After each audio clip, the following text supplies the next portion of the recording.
Welcome to the Alaskan Journey podcast. My name is Jamin Goecker. I'm your first friend in Alaska, and luckily for you, I'm an associate real estate broker in the state of Alaska. And purpose of this channel is to really discuss what it's like living up here on the last frontier from the perspective of those who are actually here. And to help me do that today, I've actually got Wesley, and he's going to be sharing the whole perspective from his experiences of what it's like being up here. So Wesley, thank you for joining us. Thank you for having me. Absolutely. So let's just jump into this then. When did you guys move to Alaska?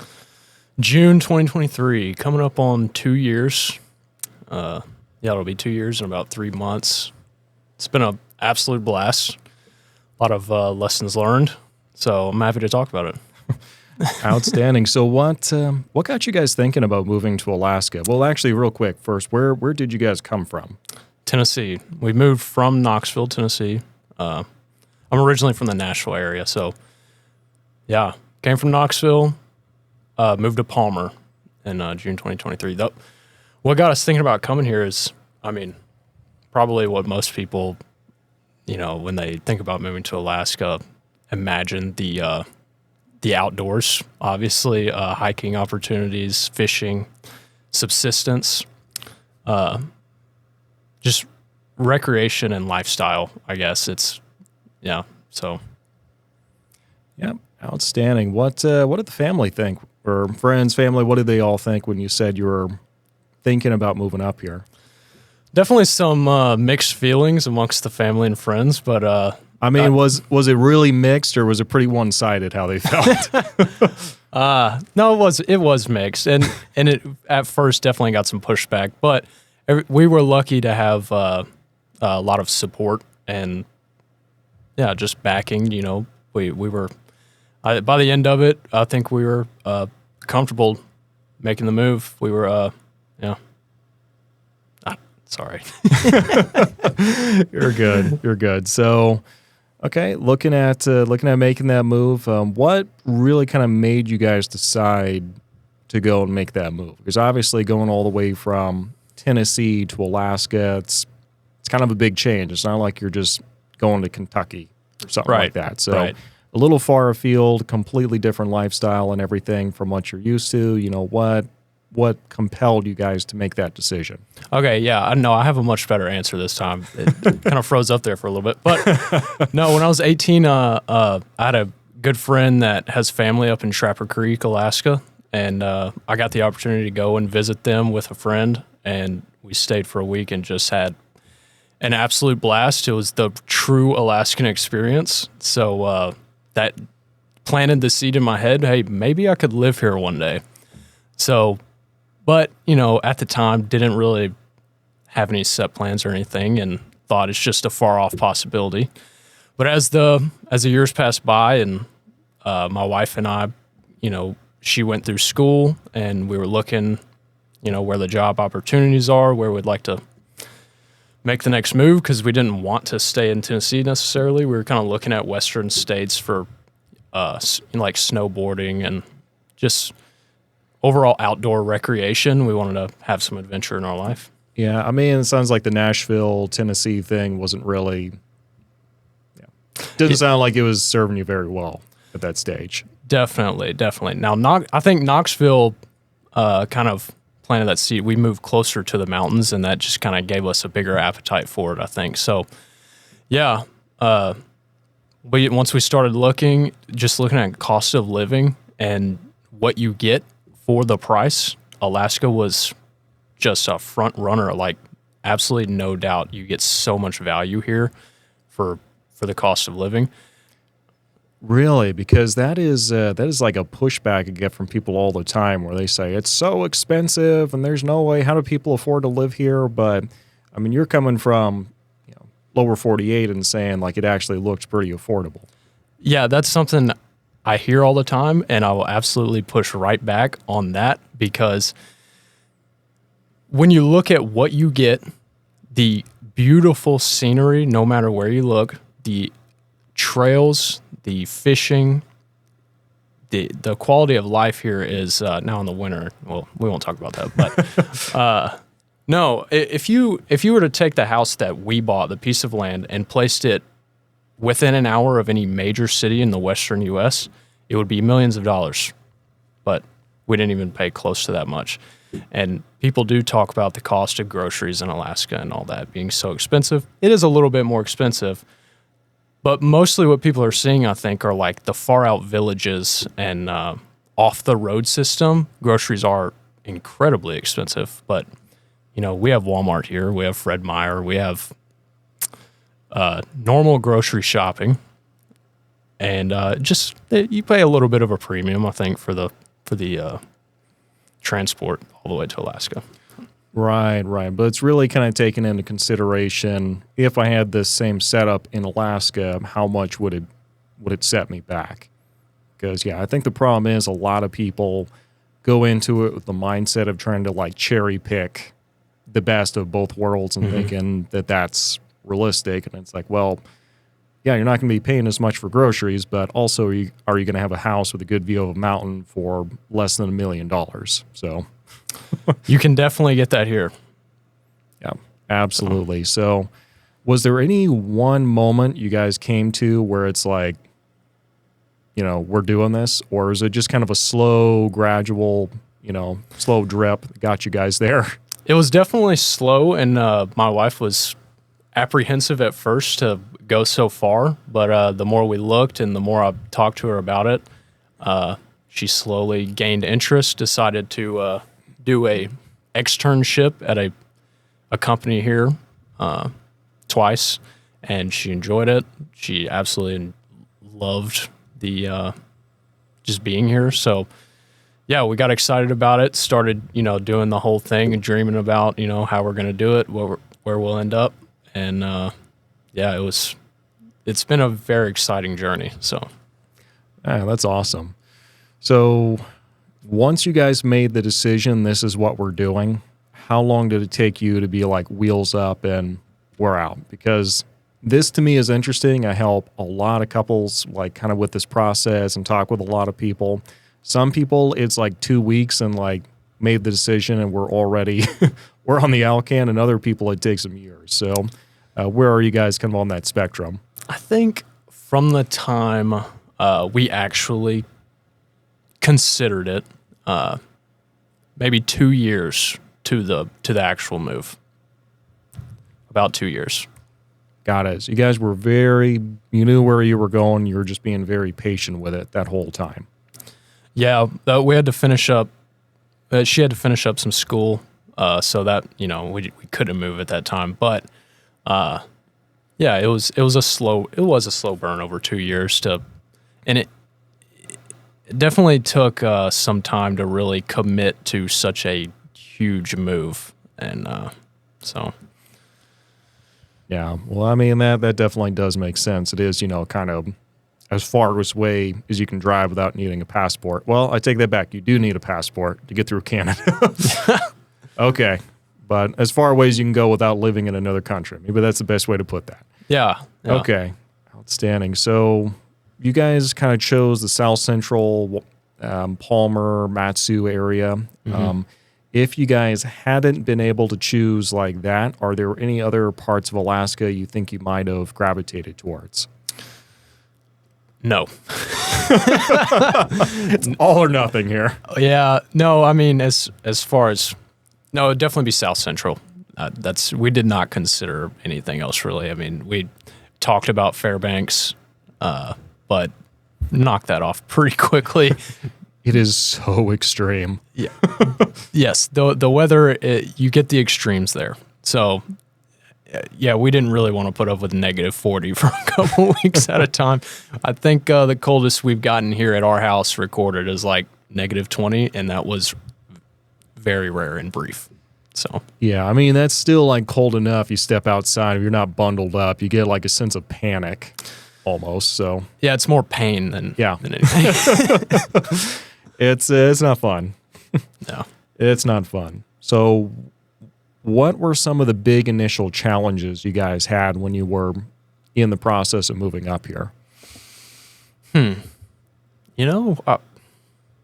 Challenge. I think maybe the patience was challenging. Patience in finding the right house for us. I mean, we paid for a couple inspections, and things didn't work out on a couple of things. Things fell through, but Yeah, what happened with those? well, one of them, we got an inspection on a house, and the foundation ended up being built on railroad ties. Ah, gee, seriously? Seriously. So, yeah. Redneck. Oh God. Yeah, okay. Yeah, I've seen some stuff. Okay, but that's a new one. I've seen like where some people will take like a mobile home and they'll like build around it. Yeah. Like an actual structure. And they're like, well, why can't I sell this as a house? It's because it's a mobile home you repurposed. Yeah, That's just why. a shell around it. It's just a shell. Oh my God. Yeah. Yeah. Goodness. Okay. Railroad ties for foundation, though. That is a new one. Yes. Pay for your inspections, people. It's worth it. Yeah, 1,000%. Man, what happened with the other one? Like, do you remember? Well, You said there were a couple inspections, or? one of them, nothing major. Yeah, I think we just weren't excited enough about the house, and the owner had actually openly admitted that there was heavy drug use in the house before we got, Is that like the meth and all that, or? Yeah, we didn't get too many details, but it was definitely a red flag. Like, the house can be washed and carpet can be replaced and stuff like that, but apparently there was drug activity coming in and out, so I didn't want, I don't know, maybe past clientele or something thinking that somebody still lives there. So it was just had to pass on that one. Yeah, that's kind of a tough one because, yes, most drugs, you can new carpet, new blah, blah, blah, blah, blah, all good to go from like a safety standpoint. But yeah, there's always kind of that concern. You're going to have some clientele coming back, someone who's tweaking and just follows like muscle memory. But also if there's someone who's like using meth in the property, like that is actually a safety concern because that stuff is nasty and it stays there. It's like asbestos. It's kind of like just always a black eye on the property. Mm-hmm. So, yeah, okay. Yeah, I had to pass that one up. But we're very thankful that we held out because patience is rewarded, I think, and it's definitely worth the wait. You can be so excited about getting settled in because it was our first home buying experience, so we were very excited and gung-ho about getting settled in somewhere, and it was very difficult to pass up on some of those things, but, And it does pay off. It does, absolutely. So what was it like getting up here? Did you guys it was a couple of years ago, did you use the ferry? Did you use the Alcan? Did you fly up and like burn all your personal possessions and fly up? Like, what was your mode of getting up here? We made the drive, fit all of our belongings in a 5x8 enclosed trailer. Yep. We bought a car. We needed a car anyway, but bought a car with towing capacity in mind, a vehicle we would want to drive in the winter here in Alaska, and bought a 5x8 trailer. And a pro tip, people, if you are making the drive and you need a trailer, I highly recommend, if you have the funds, buy one and sell it here. Don't go the U-Haul route. We bought a 5x8 trailer, almost brand new, $3,000, and immediately when I got here, I sold it for a $1,200 profit. So, good Lord. Yes, things are more, vehicles and trailers and side-by-sides and everything like that here are high value. So, and was this like a cover trailer or just? Yeah, it was enclosed. Enclosed? Okay, got it. Okay. I was about to say that they could, yeah. Okay, that's good to know. Yeah, no, I would highly recommend buying a trailer. Yeah. Even if, yeah. What was it like getting through the border for y'all? Super easy. We passed through very early morning. We stayed in an Airbnb at close to Portal, North Dakota. Carpio, I think is the town name. Might be pronouncing that wrong. But stayed in an Airbnb there, woke up really early. We were like one of the first to the border. The only hiccup we had was my wife had pepper spray, or maybe it was bear spray, one of the two. And they asked us, what do you have? We were honest, because we didn't even know that it was illegal in Canada. I don't think I've heard anyone having an issue with bear spray before. Like that's kind of goes with the territory, literally. Yeah, you're right. That I believe it was mace, just normal pepper spray. Okay. Canada, I believe it's illegal there. If not, you certainly can't take it across the border. So anyway, we had to declare it and surrender to the crown. Okay, is what cool. the paper said. It only took a maximum of 30 minutes and we were gone. They were super cool. So you hear some horror stories sometimes, people getting their trailers and stuff all unpacked and you sit there for hours. But as long as you don't have like fresh produce or guns or contraband or anything like that, then it should be smooth sailing. So got it. So that does answer one of my other questions, which is, did you have any firearms or, it didn't sound like it was with you. So did you have any to transport at all?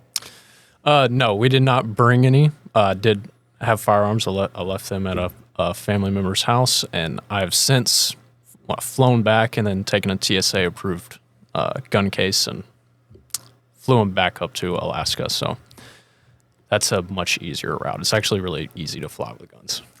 Yeah, that's a question I get from a lot of people. So yeah, I've seen some folks try to get it across the border, and it's like it's just not worth it. It's not worth it. My guns are sentimental. I'm not like a gun person that goes out and buys a bunch, but I have like guns from my grandfather and like my dad and stuff that are just sentimental. So wanted to keep them safe, not risk anything, and it's. If you're visiting home by plane, just get yourself a TSA approved case and fly them back up. So it's quite a simple process. Yeah. Doesn't have to be this big ordeal. Correct. Yeah. Outstanding. So what was the route like getting through Canada then? Because it sounds like you guys crossed around like the North Dakota area, if I heard that correctly. Mm-hmm. And what was the rest of the route getting through Canada? Well, flat, boring, pass through Saskatchewan. That is just absolutely brutal. What was brutal about it? Just absolutely nothing. Just fracking and farms and flatness for hours and hours and hours. But once you get to far into Alberta, the drive just starts to turn insanely beautiful. And I would do it all over again. I actually plan to sooner or later. It's quite the adventure. Yeah, outstanding. So got through there, pretty beautiful and all that. A couple of years ago, I think we were through like all our COVID phase around that point. Did you guys still run into any COVID protocols or anything at that point? Okay. No, I think it was all settled down at that point, if I'm remembering correctly. Maybe there was something about, you got to pass through. You can't hang out for a month. But yeah. Yep. You missed out on an interesting time trying to get through Canada during COVID. I'm happy to miss out on that. It was not great times for some people. Yeah. Yeah. So got here to Alaska. What time of year did you guys get here? June. Okay. So. Yeah, it was amazing drive. The only concern we had were in 2023, Canada was on fire. So we did have some scares, nothing major, but, we could see giant forest fires in the distance, nothing crossing over the highway or anything like that. But, and it was kind of hazy and stuff like that. It just made us a little nervous, but everything worked out. Yeah. Well, one thing I'm trying to tell people now for this upcoming season is our chances of forest fires is so much greater than what it normally is. We've got winter with hardly any snow, and then it was really warm, so the ground's going to thaw out very quickly, and our window in which we can have forest fires is just so much wider now than what it normally is. Usually July, bit of August, and that's it. Now it's like June all the way through like September. Like it's an enormous window now. I think our chances if Canada's fires or Canada's winter has been similar to our winter, it's probably pretty likely in the Alcan. So, do you have any thoughts, recommendations for anyone if they're driving the Alcan, and we know there's probably going to be some forest fires out there? I definitely have some tips here, and it's plan out alternate routes, because there was a time on our road trip that a fire was progressing towards the Alcan, and so we got really nervous. We actually briefly thought about rerouting and doing the what's the other highway? It's like Cassier Highway, something like that. Thought about doing that, but we had not even considered that before the road trip. So definitely think about if there's a road closure, if there's a wildfire, know what your other route's going to be. And a challenge with that is if you are booking hotels or Airbnbs ahead of time, well, you're going to have to cancel if you can't make it through. So if it's an option for you, if you have a camper or a truck pop-up camper or something like that, you don't really have any worries, because out in the middle of British Columbia, you can pull off on the side of the road and sleep. There's nothing there. Yeah, it's like, who's going to stop you? Exactly, yeah. But us, on the other hand, we had certain time windows we had to make it to Whitehorse, to sleep in our Airbnb for the night. And so it was something we had to consider, like, we have to make it to this point on this day, so we have a place to stay. And but if you don't need that, the road is open. You can go as far as you want. Doesn't matter. Yeah. I think that's really good advice. One of the times I've done the Alcan, they had a bunch of forest fires going through there as well. And it was kind of the same thing, what you were saying. We just had to hold our plans really loosely and just to go, okay, well, this is plan A, plan B, plan C, plan D, if everything really does hit the fan. Yeah. Because, luckily they've got only a few highways, but they're also spaced pretty far apart. Yeah. So if there's a fire big enough that it knocks all those modes of transportation out, then we've probably got bigger problems on our hands anyway. So you might just want to turn around. But yeah, for the most part, you're going to have some different options there, and they're probably not going to be all taken out at the same time. Yeah. I guess one way to avoid it is do the ferry option if you want to do that. I was not interested in being on a ferry for however long it takes. The thing about the ferry, that's also a great way to get up here. I've done it a number of times. It's just 3 days disconnect, no cell phones or anything, and it's great. You go sail up the inner passage and all that in Southeast Alaska, really beautiful. But a lot of the vessels they have going from Washington up to Whittier or any of the other places you can jump off and just drive in South Central Alaska, they're just not there. I think it's going to be next year that they'll finally have the vessels repaired and ready to go. So it's been a bit of a long spell for being able to rely on the ferry to actually get you up here, unfortunately. No. Well, yeah, it's an option, but we kind of wanted the freedom of the open road and the adventure of it, and it worked out. I'm glad we did it that way. Yeah, outstanding. So one question I do have then, let's see, what kind of tips or tricks would you give to people who are doing the Alcan then? I think, if you can camp, if you're comfortable camping, bring the gear to do it just in case you have a closure, there's road construction or something, you can't make it to your next hotel or your Airbnb. Be prepared to sleep on the side of the road, because it can be stressful if you're not set up for that.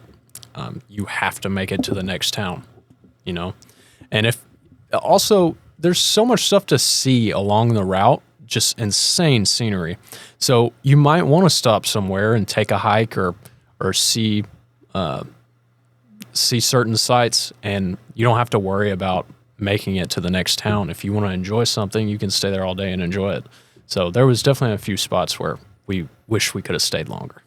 Yeah, outstanding. So when you guys got up here then, what was that first year like? What was it like to get settled in? Sounds like you guys did a lot of groundwork, legwork beforehand, and kind of had a good sense for what you were getting into. Were there Any surprises though when you got here? Surprises. I don't know. I don't think there were any surprises, but it's definitely much more than we would imagine. We were much more busy than we imagined we would be, getting settled into a house, doing that whole real estate hunt. Mm-hmm. And also just, when you move somewhere like Alaska, you have a lot of adventure in mind. You want to get going and hit the road and see stuff and go on these hikes you've been hearing about and do the things you've been seeing on the YouTube videos. And but you got to take care of business at the same time. So you can run yourself ragged. The summer is you have a lot of energy, the sunlight, and so it can feel overwhelming at times. I think you got to remember to let yourself rest. So that's one thing maybe we weren't quite thinking of before we got here. You're probably one of those people that were like, hiking at midnight during the summertime and everything, just because there was still sun, and look down at the watch and it's like, oh shoot. Yeah. No, we didn't. I don't know if I was out on a trail at midnight, but definitely there were some restless nights, just not tired and want to go out and chase the sunset at 3 a.m. or whatever it is. So how did you kind of adjust? Because you've got a lot of sunlight in the summer, and then you've got a lot of darkness during the winter. So what was it like that first year, kind of figuring that out? Yeah, everybody says this, when you're looking at Alaska content, want to move to Alaska, everybody talks about the darkness, and you need to be prepared for the darkness and the cold, and that can't be understated. That's definitely a factor. It's going to be hard to get used to. This winter was much easier. Like you said, we're hardly getting any snow at all. But the first winter was definitely a huge adjustment. I've never used a snowblower, but I was using it it seemed like multiple times a week I was having to blow my driveway. We just got an insane amount of snow, more snow than I've ever seen being from Tennessee. So, and we have a super long driveway, so it was a lot of work.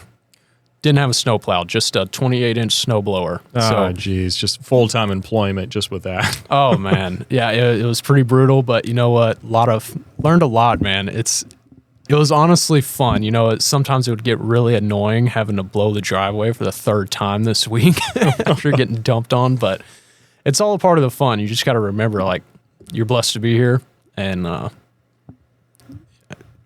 don't know. I never imagined I would be doing something like that. Yeah. So what is the, so there's kind of the snow and all that. That's really something. What about the darkness? Did you struggle with any of the depression aspects of? Yeah, definitely. Of the winters. Okay. Yeah, definitely. Yeah. Some people call it hibernation in the winter, but it's more so seasonal depression. Yeah. So no, definitely. It's difficult to get used to when you at months at a time you're going into work. It's dark. You're leaving. It's dark. You've gotta have something to do, something to keep you busy. Can't be idle in the wintertime. It'll sneak up on you if you're susceptible to something like that. So it was definitely quite the adjustment. This winter, much easier. Not just because of the whole snow thing and all that. It's just you get used. You can't let that. You got to stay busy. So don't let the first winter discourage you. Don't immediately. You can if you want, but I wouldn't immediately pack your bags if you're having a hard time the first winter, because it's a huge adjustment if you're coming from somewhere like the South, like I was, and things will get better for sure. Yeah, and I really can't emphasize enough how important it is to stay busy, stay engaged. If you don't have some hobbies, get some hobbies. For a lot of people, this past winter was really tough because their normal hobbies of snowboarding, cross-country skiing, all that stuff, they couldn't do it just because there was no snow. Yeah, absolutely. So, it was a great year to get into ice skating. I can tell you that. But yeah, I heard that. I've never even been ice skating. I heard it was a great year for it. Actually, I had a knee injury not too long ago, so I wasn't able to snowboard anyway. Really, so It's like you're just good for like plowing the driveway and that's it. Yeah. I actually I haven't played video games in forever, like since I was in school, but that's something I got back into in the winter because no snow, the winter sports aren't really good. So, you got to find something to keep you occupied. And Black Ops was it for me for a couple months. Man, they still like, is it the same old school Black Ops or have they gone and updated it? Really? Oh no. Yeah, okay. No, it's newer. Okay. Yeah. Like, about to say it's probably been like a decade or so since I played. So yeah. Oh, that's awesome. So been up here for about a year at this point, sourdough and, seen it all really at this point. For you, what would you say are the things you're looking forward to in the upcoming summer? Now that, you've got the stress of moving in, that's done, you've had the adjustment. So for all intents and purposes, the second year is kind of like your first, well, I'd say like, your second summer, really your third summer, like you really do hit your stride. Yeah. So do you have like any big things you're looking forward to doing this year? Got some family and mostly family coming up this summer. So and we did last summer as well. We were just so busy. Luckily, I have some family and friends that love to travel and get out into nature. So one of my favorite parts of living here is giving people the Alaska experience, just like I was given when I was 18 up in Trapper Creek. And so I really keep that in mind, and it is such a fun thing to show people Alaska for the very first time. And now I've got repeat comers this summer. And so yeah, no, we're gonna get into it. We're gonna go out to McCarthy, see the Kennecott Glacier and St. Elias. Haven't been to that national park yet. So I have not. I was actually looking at hiking out there this year because it's that's like along the Iditarod Trail, right? Or is it kind of interior, or is it St. Elias? Oh wait, no. We're talking two completely different areas. Okay, no, I know where that's at, but yeah, totally not where I was going. Yeah. Opposite direction. Okay, but no, that sounds really fun. Do you have any other big destinations you plan on taking them? Yeah, we're gonna do the big loop up to Denali National Park, and we're gonna take the Denali Highway. It's a big loop. You can go up the Parks Highway, then hop onto the Denali, come down to Paxson. I think it's the Richardson at that point, and just make the big loop. I think it's like less than 13 hours of driving total, but you get out in the middle of nowhere. It's just absolute wilderness. So it'll be our first time doing the Denali Highway. I'm super excited about that. So yeah, outstanding. Have you plugged into like any local groups or anything like that here in the area? I'm not a part of any groups. No. Yeah. Well, that's fine. That's fine. Just checking. So from your perspective so far, what have been the pros and what have been the cons of living in Alaska? And I've got a long list. Got a list. Okay. And obviously we know nowhere's going to be perfect. So we're, audience here isn't naive. We know that there's no such thing as perfection. There's going to be pros and cons. So, what do you got?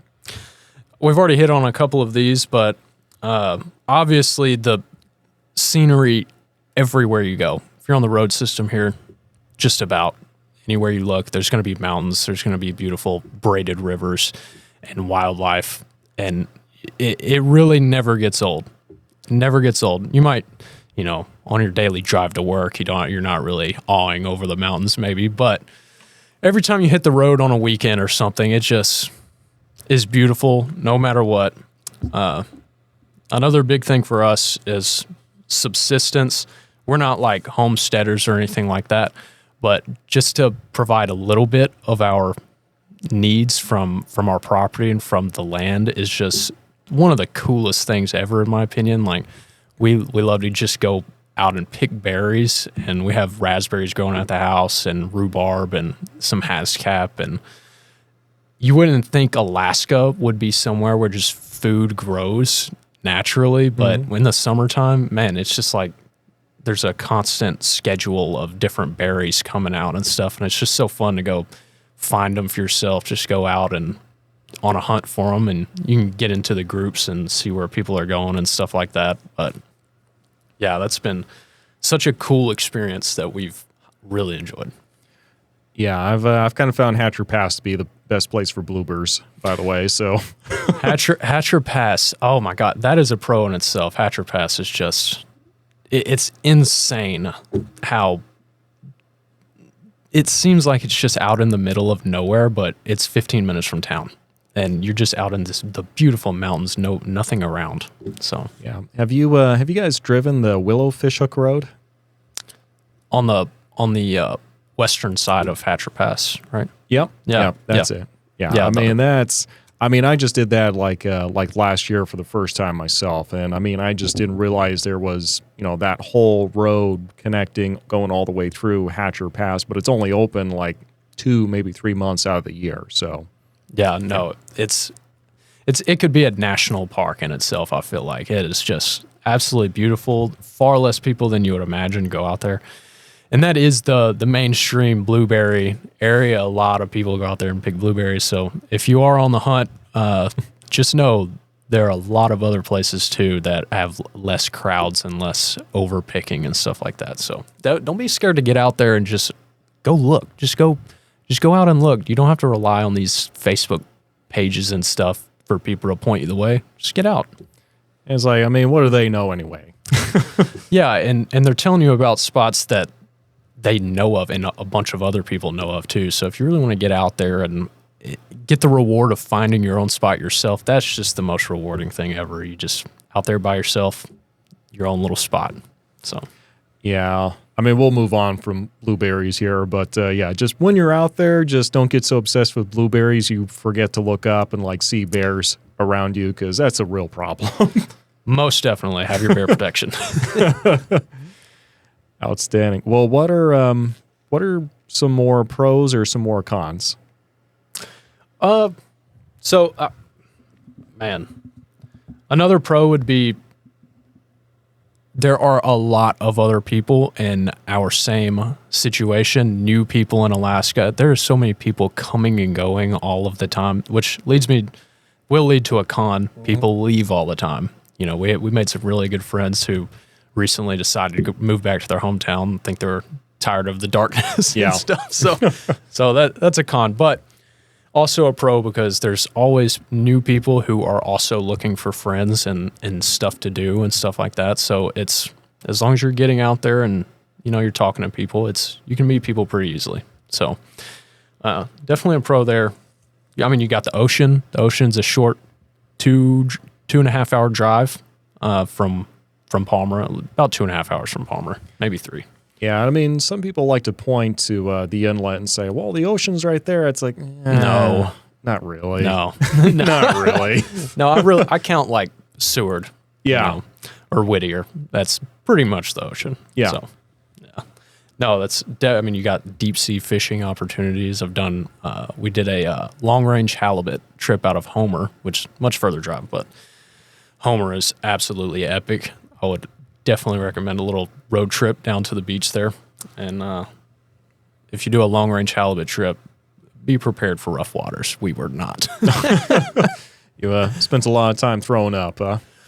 I held it down. I fought it for the full 12 hours. I mean, I was just miserable. Oh, you just got to let it go. Yeah.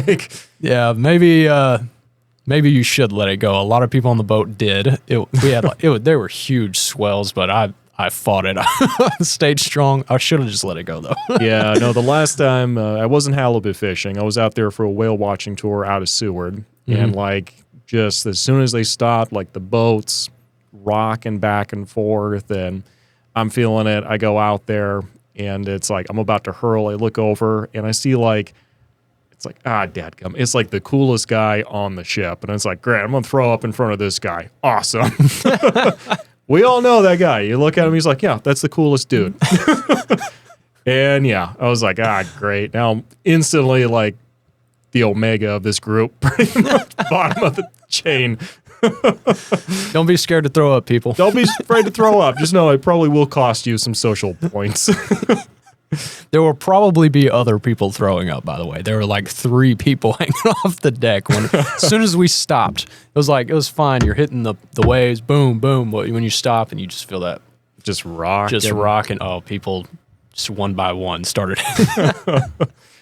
Yeah. So, yeah, another pro would be the public land here is so abundant. Like something about Tennessee, like to hunt and stuff, you got to own property. I mean, you can't, there are some small plots of public land that you can, but you're going to run into other people a bunch. Here, millions and millions of acres, so accessible, right outside your door pretty much, that you can just explore. And there's not really anybody telling you what you can and can't do. Respect the land, but like you can just, I mean, I live on almost border a large state land, so I can just ride my 4-wheeler. There's a bunch of trails out there. It's not even my property, and it's a feeling of freedom. It's so freeing to just be able to hit the trail and just ride. So it's like, and not be constantly looking over your shoulder, wondering if someone's going to catch you. Yeah, exactly. No, yeah, everybody has the same rights to be out there, so it's awesome, man. The public land, just being able to get out there, go camp, go hike, go ride your ATV is just unparalleled to anywhere in the lower 48 that I've seen. So, yeah. I'm going to keep going with some pros. Keep going with some pros. All right. You're on a roll. Let's keep going. All right. Well, for me, the job market was great. I got a job I don't think I was really qualified for. But I've trained my way in and been enjoying it. So I don't think I would have got the position back in Tennessee with there's a lot of nepotism in certain industries. So, but here is like there's so many people coming and going. Jobs are opening up. The opportunity is here, without a doubt. It really is a place of opportunity that I see. Right. So the job market, depending on where you work, I assume like if you're in software, there's not going to be that much opportunity here. Yeah, not as much. Not as much. Yeah, right. And, you know, with the climate the way it is, things do slow down in the winter, but we're still working. I work outdoors a lot. You know, I'm kind of hybrid in indoor and outdoor. And, yeah, we slow down a lot in the winter, but people are still going. Don't let people tell you that construction halts in the wintertime. No, people are still doing some road work. That's one thing, but... yeah, construction does not cease. Yeah.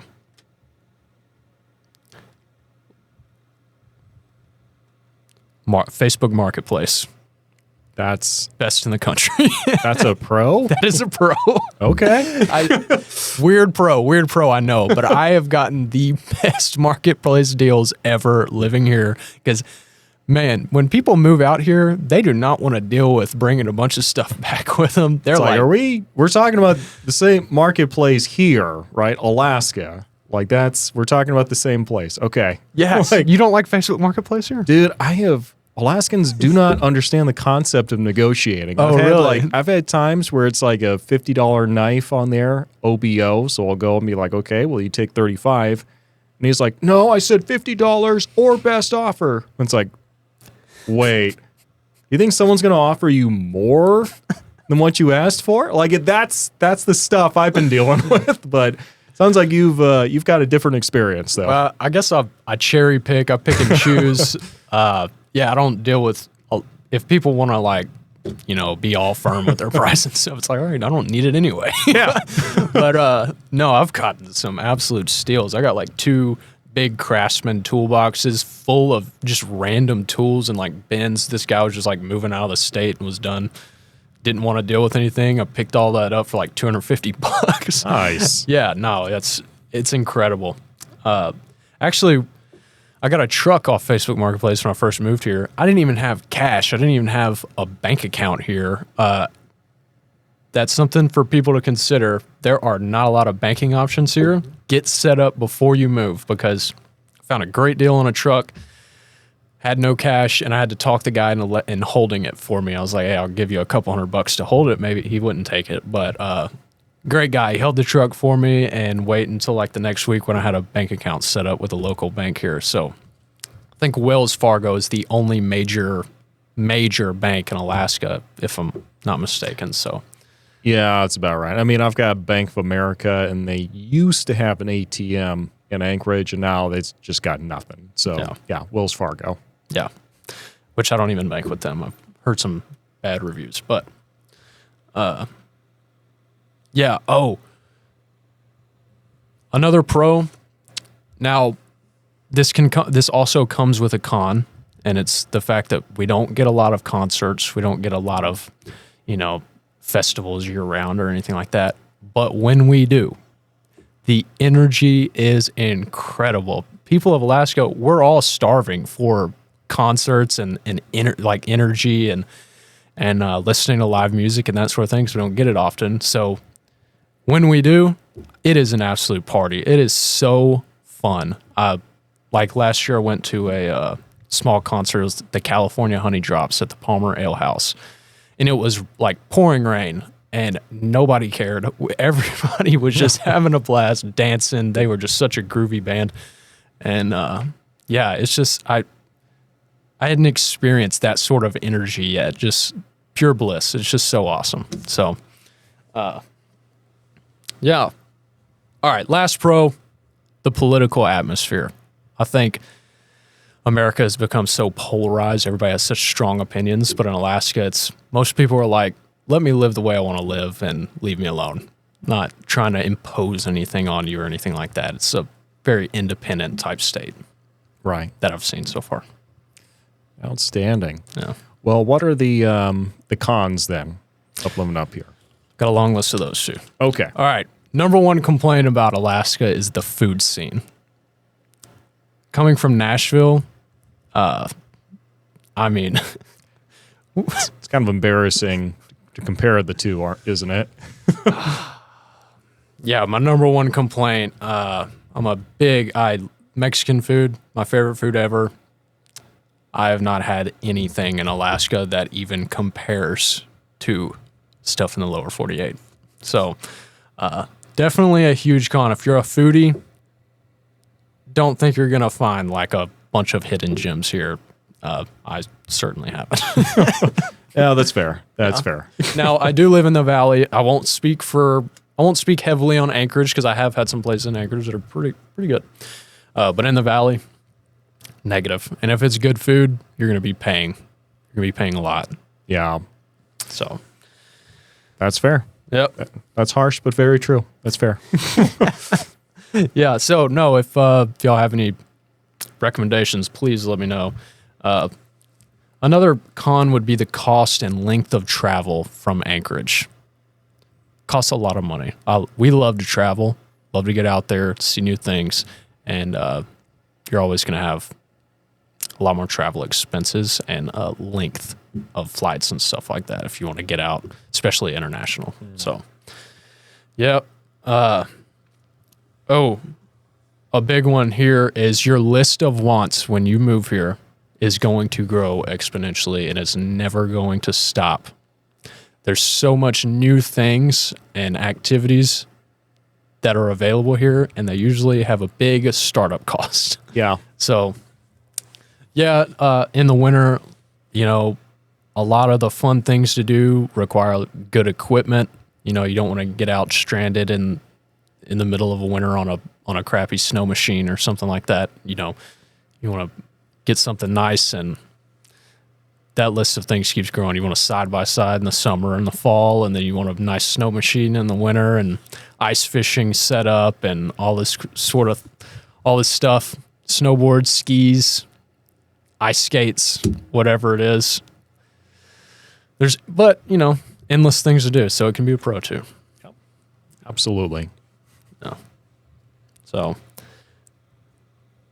yeah, the concert thing, that was also a pro on my list, but like I said, it's kind of a con because we don't get any. But yeah, shout out to the Alaska State Fair. They do a really good job of booking people. It's kind of sad to like rely on the State Fair for your concerts, but they do a good job. Hey, they do that. I mean, I think we had Lindsey Sterling a couple of years ago, and we had like some other, big names out there. I mean, it was just packed with people, obviously, like half the state's showing up for these performances, literally. Yeah.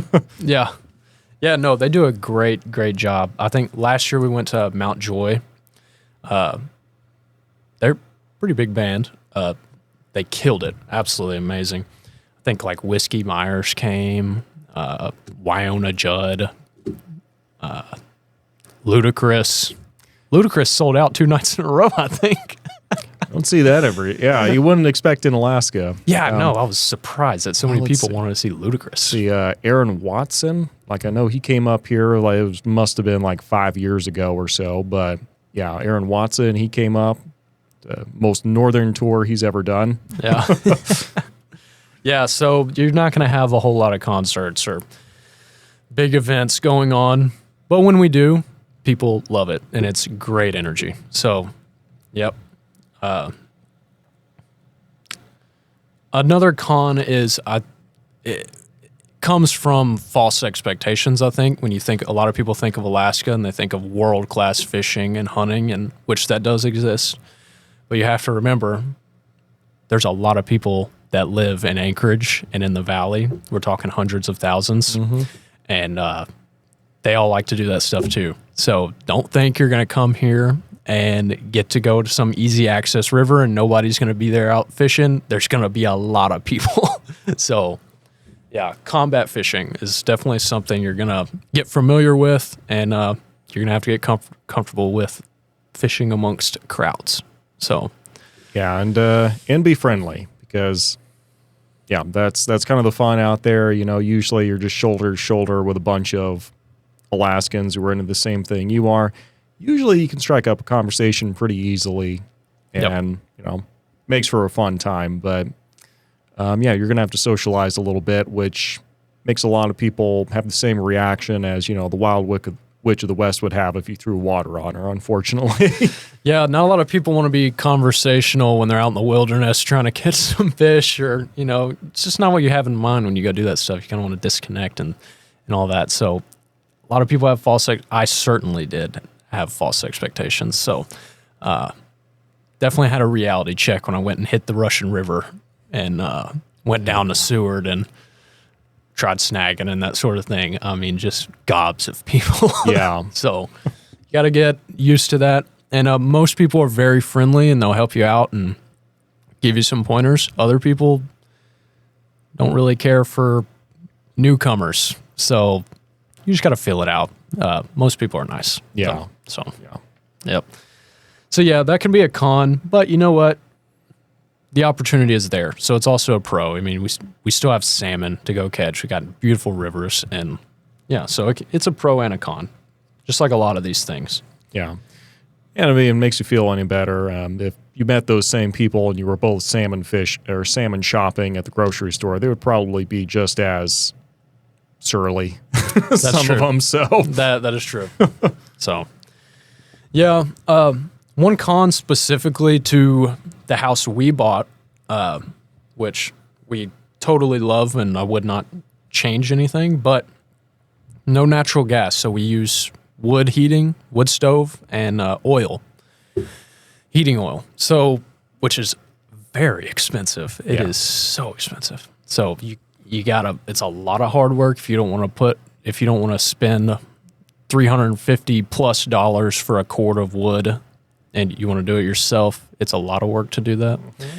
It's a lot of work to maintain the heat in your house if you don't want to spend a ton on oil. So you're going to wake up cold a lot on those winter nights. If you keep your heat low on like 55, 60 or something like that, it's going to be really cold in your house when you wake up. You got to get used to getting up, starting that fire. And, but that's part of the Alaska vision people have. They want that. I kind of did too, but now that natural gas seems awesome. I was quoted like $40,000 to get it to my house. So I was like, I think I'm fine. Really? Yeah. The main line is quite a distance away. So it would be like a main line extension. So gotcha. Well, I mean, as far as like a homeowner ROI thing, like might be worth it. Like as soon as you get that natural gas to a property, it does tend to make those values go up pretty high. Like there are parts of, let's see, Meadow Lakes, Big Lake, Houston, they're starting to get natural gas getting in there. You're always going to have some holdouts. Some people who just don't want to connect to the grid for whatever reason. But for the most part, as soon as you see that gas connections going through that area, like home values are going to shoot up pretty quickly just because, you mentioned like $300 a month, or I'm sorry, whatever. I guess that was just for a cord of wood, but it's expensive for oil. And as soon as you make that, cut that cost down really low, more people can afford to get that property, which, does make the price of the home go up. So yeah, I don't know. I'd be interested. So if you'll do it and then just report back to me if it worked out or not. I don't think we're going to do it. We'll wait for somebody down the road to do it so we can just branch off of that. That's what I'm hoping for. There you go. Yeah.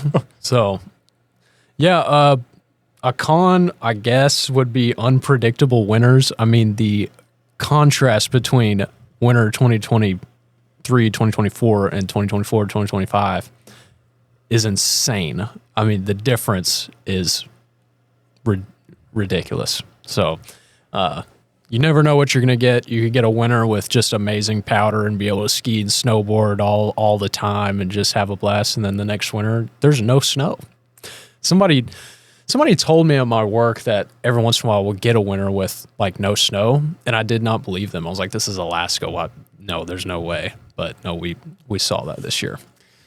Yeah, it was pretty abysmal. Not gonna lie, that's not what anyone had on their bingo card, especially because the year before, like there was so much snow, like they're having to haul stuff out of Anchorage just because the piles on the side of the road were so high that they were dangerous. Yeah, record year. Mm-hmm. Yeah, I think we had like over 70 inches in Anchorage before the new year. Yeah. So, yeah, fun stuff. Yeah, that's it. I mean, that's about all I've got. If you're somebody that requires good health care, I don't know if Alaska is a great place for that. I know some people at my work have had to go outside of Alaska to get some treatment and some surgeries done. That could be a con for some people. Yeah. Outstanding. Well, do you have any final thoughts or I guess words of wisdom for anyone thinking about making the move up here to Alaska? Well, it is an adventure. I mean, just like you would imagine, it absolutely is an adventure. Just 2 years ago, I just had a dream, and now I have just an insane amount of beautiful memories and experiences and lessons learned. I mean, if you're looking for adventure, definitely something to do. Just, if it'll be worth it to you to make a move this big, I would encourage it. And yeah, I don't regret it at all. I don't know if I will remain here forever. Actually, I know I won't, but I'll be gone eventually. But I'm enjoying it a lot. So, yeah. Outstanding. Well, yeah, Wesley, thank you very much for jumping on and kind of talking with us a little bit. And everyone else, thank you very much for watching, and we'll see you next time.